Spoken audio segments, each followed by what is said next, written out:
Grown-ups, in between, churning babies. Right about now, is your boy. Hi, this is Yemi Stembridge, and welcome back to this series of short video lectures on the themes of culturally responsive education, or CRE.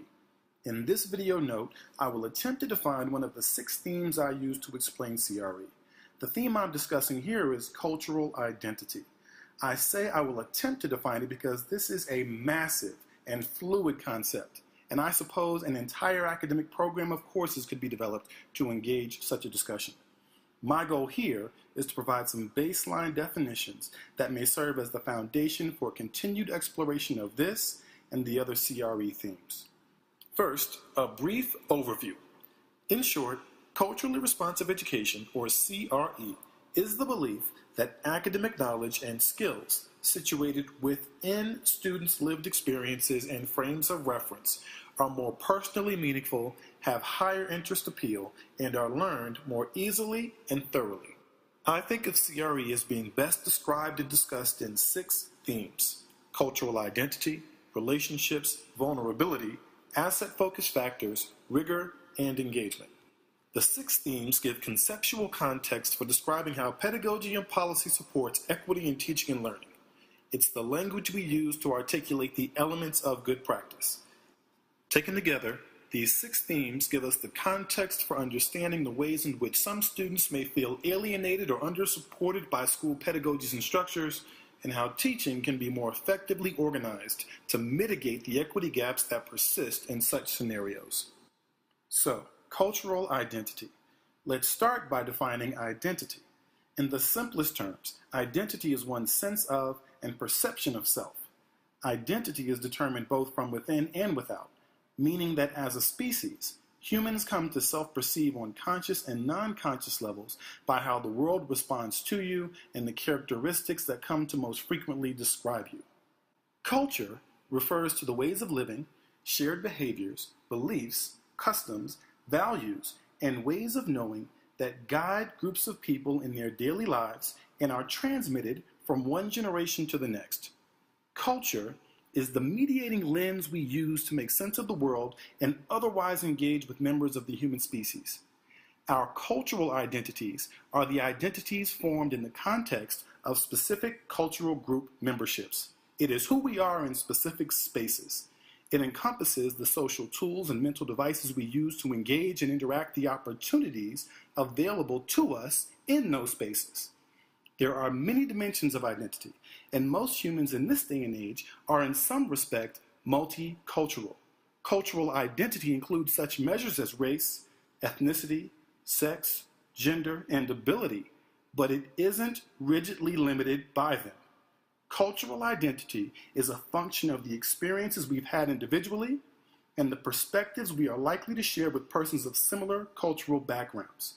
These cultural frames of reference shape and form the ways in which groups draw meaning from the events and circumstances of life. The challenge from the perspective of culturally responsive education is to present students with learning experiences that facilitate a happy and healthy marriage of social and school identities. When students experience tensions between the two, they will struggle to make sense of the opportunities available to them. My colleagues and I at New York University's Metropolitan Center for Research on Equity and the Transformation of Schools are fond of using our interpretation of Enid Lee's iceberg metaphor to describe what culture is, because the construct of culture is too often understood in a narrow and biased light. The iceberg metaphor is useful because it helps to illustrate that culture is both a matter of styles and surface appearances, and also much deeper ideologies that form the basis of core belief systems. Any oceanographer will tell you that only about 1/8 of an iceberg is above the waterline. Similarly, the scope and range of our cultural identities are not easily defined through the characteristics immediately observed by sight and sound. At the tip of the iceberg, we think of the 3 F's: food, fashion, and festivities. This is the surface aesthetic of culture. These include things like dress, music, visual arts, drama, crafts, dance, literature, language, and games. These are aspects of culture that are explicit, visible, and taught fairly easily. These elements of culture are fun and interesting, but if we limit our understanding of culture to the surface domain, we run the risk of subscribing to a heroes and holidays approach to cultural awareness. That's cool, I guess, but it's thin and ultimately unfulfilling. I call this surface level the symbolic domain of culture. Just below the surface of the cultural iceberg is the space of unspoken rules. This is where the cultural observer has to be more alert. It's the area where implicit understandings become talked about and explained. I call this area of the cultural iceberg the behavioral domain because it's where the interpretations and social metrics for mediating behaviors and expressions within the range of human emotion are developed. In other words, this is the space where the significance and meaning of behavior is defined. Notions like courtesy, conversational patterns, concepts of time, personal space, rules of conduct, facial expressions, nonverbal communication, body language, touching, eye contact, concepts of beauty, courtship practices. These are all social notions that are familiar to people from every cultural group and every kind of cultural space on the planet. But the ways in which these are operationalized and the understanding of the appropriate expressions of each is absolutely cultural. The behaviors expected as an expression of these notions in the behavioral domain are defined by the group's social norms. At the deepest level of the iceberg metaphor are the unconscious rules of culture. These are the habits, assumptions, understandings, values, judgments that we know but do not or cannot articulate. I call this the affective domain of culture because it's where social group members are indoctrinated to feel certain ways based on beliefs and expectations that have been shared over many generations within the group. It isn't easy to explain this deepest level of the cultural iceberg, but I often think in terms of the Nana test to help define how these beliefs inform our identities. The Nana test is when you refer consciously or non-consciously to your sense of what your grandmother might say, how she might respond to, or whether she would approve of a behavior. The Nana test draws on our deepest understandings of right and wrong, good and bad, acceptable and unacceptable. At this level of the cultural iceberg, we consider notions like tone of voice, preference for competition or cooperation, attitudes toward elders and dependents, concept of cleanliness, notions of adolescence, nature of friendships, patterns of group decision-making, conceptions of past and future, and definitions of obscenity. These are the attitudes and ways of thinking that we think of as representative of cultural groups' indoctrinations. Taken together, these dimensions of culture, symbolic, behavioral, and affective, provide the prism through which we make sense of the world and our lived experiences. One's perceptions of opportunities, one's capacity for meaning-making, one's sense of self in relation to others is a function of one's social and cultural indoctrination. Now, a few critically important notes as we conclude this video lecture. Chimamanda Adichie gives a brilliant TED Talk titled The Danger of the Single Story, a must-see for all interested in this work, in which she warns against minimizing the lived experiences of others when they seem unfamiliar to our own. I've always felt that it is impossible to engage properly with a place or a person without engaging with all of the stories of that place and that person. The consequence of the single story is this: it robs people of dignity. The single story creates stereotypes, and the problem with stereotypes is not that they are untrue, but that they are incomplete. That being said, culture should never be used as a predictive tool.